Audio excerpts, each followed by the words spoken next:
One of my favorite features on the Lumix cameras is how they've implemented the custom dial. I'm going to walk through the settings I've loaded into my G9 Mark II. Plus, there's a free download in the video description, so you can pop these exact same settings onto your G9 Mark II as well.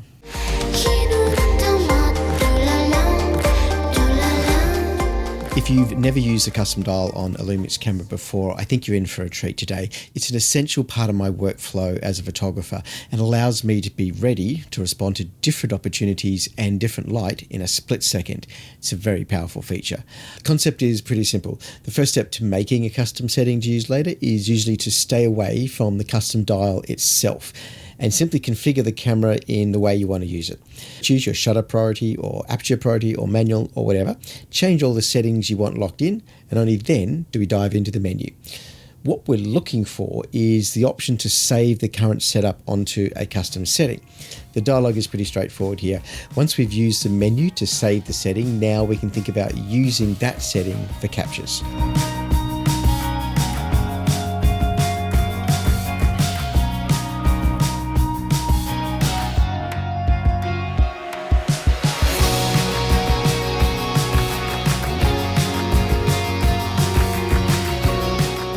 There are 3 custom settings available on the mode dial for the Lumix G9 Mark II, plus another 9 you can file away for later use, but we'll get into that a little bit later. When you move the mode dial to either C1, C2 or C3, you'll activate whatever configuration was saved into that dial. It's very simple. That means you can kick around the rest of your camera settings and modes and experiment a little, but the instant a photographic moment presents itself, you are just a dial click away from restoring the camera to a setup you are familiar with. Hopefully you can see why this is such a great thing to set up on your camera. Not only does this potentially save you from missing an opportunity, but it creates immense freedom for you to explore the rest of the camera set as well. Safe in the knowledge that whatever you change, you can quickly get back to your baseline setup. You can still make changes to the camera while using a custom setting, but those changes will be cleared each time you power off the camera or roll the dial again. Whatever you save into the custom dial is where the camera will return to.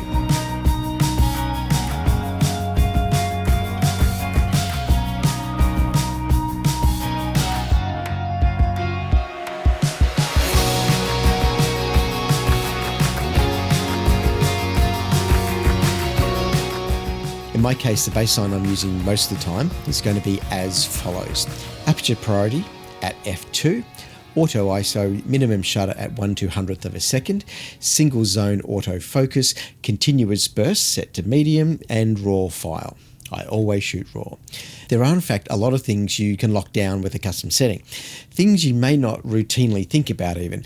Not just obvious stuff like exposure metering or the picture style, but also customizing function buttons, HDMI output when connected to an external recorder, AF and auto detect tuning, stabilization modes, screen frames and displays, etc. As I step through my custom settings here, keep in mind that this demonstration is by no means exhaustive.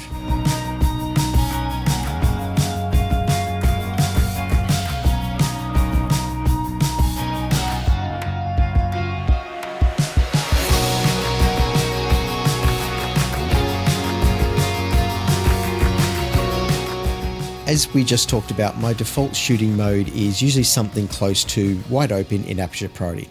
I let the camera bump up the ISO when the light is low, using the auto ISO feature, but with the security of a minimum shutter speed at 1/200th of a second. My wife and I are both professional photographers, and we do have a slightly embarrassing collection of cameras in our home. Every single one of these cameras has the C1 dial set to the same recipe. I can grab any of those cameras that we own and I can spin it round to C1 and know exactly how the camera will respond when I hit the shutter. If you mostly shoot landscapes, then it could be that your version of C1 might be aperture priority at f8 instead of f2. Or maybe you prefer fully manual because your thing is shooting slow shutters with filters after sunset. It's a good idea to make your C1 the most common setting you use to drive the camera. Make it your default.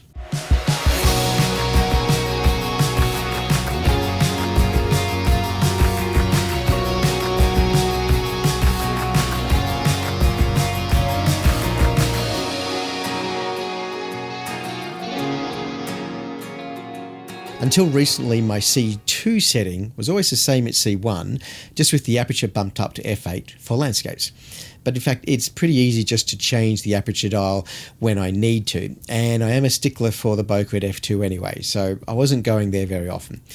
But in recent years, I've started paying more attention to video, and so has the G9. The original version was pretty good at video, and indeed that's where I got my start with hybrid shooting. But the G9 Mark II is really quite amazing at video. I can capture 4K at 100 frames per second in log gamma and still have autofocus. For wildlife, that's a pretty good result. So now I have my next custom setting ready to line up.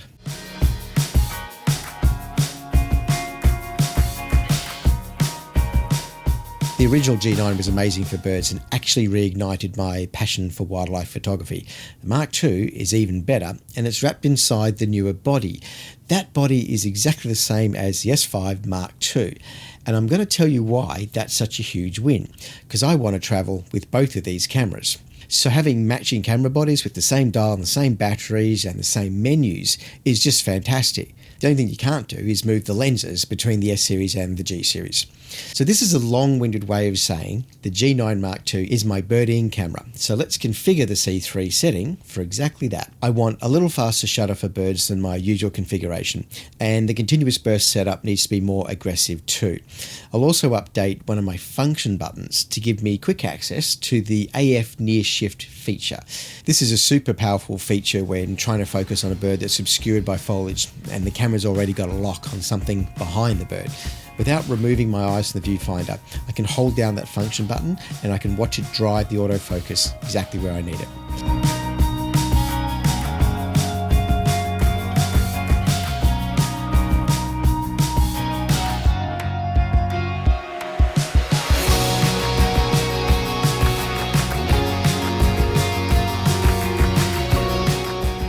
We're off to a good start with the custom dial, but in truth, I can think of a lot more settings I'd like to store away. I want one just for my macro setup, for example, and another for shooting auroras, and a video mode that lets me use the G9 Mark II for live streaming and Zoom calls. These modern cameras are packed with so many features and so much potential, you may never have time to get across them all.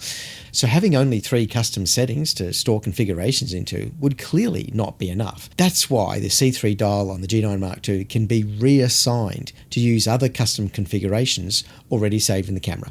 That bird setup we made was actually called C31, and there are 9 other C3 slots if you want them. C32, C33, C34, you get the picture. Before we go any further, I should also add that you can actually give names to every single one of your custom settings. You don't have to just go by the numbers. It can be a little tedious doing all these updates through the camera controls, but at least you only have to do it once.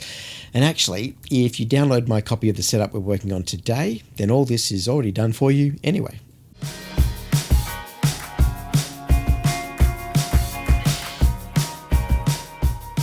I'm hoping a few of you will download the cam set from my website and give this all a go, but I'm pretty sure almost everyone will want a slightly different tune-up to the settings I've created here. The good news is there's a simple shortcut to let you modify each of the custom settings without having to go back to square one. On the G9 Mark II, you select the custom setting you want to update. Let's say your default C1 is going to be changed to F8 instead of the F2 that I'm using. Once you're in C1, you can simply roll the dial to change the f-stop to F8. Now you go back into the menu and save that current setting over the top of C1. In the Lumix cameras, the menu will always default to the currently selected setting anyway, so you can avoid accidentally overwriting something. And that's it. Whatever you change is now locked into the memory settings for that camera. And if you have 2 identical camera bodies with matching firmware, you can save the cam set from one of them to a card, then load that cam set onto the other camera, which is exactly how I'm providing a download of my own G9 Mark II setup for you to use now. There's just so much potential here to make your life better by getting more familiar with the custom dial. Not only does it assist you to switch between shooting modes quickly or to change from video to stills quickly, but it helps to minimize the risk of messing up something special. You'll always be ready for the moment. It's also a great foundation for learning photography a little bit better. Once you have a baseline set up, it becomes easier to explore how your camera works by seeing the effect of changing your settings.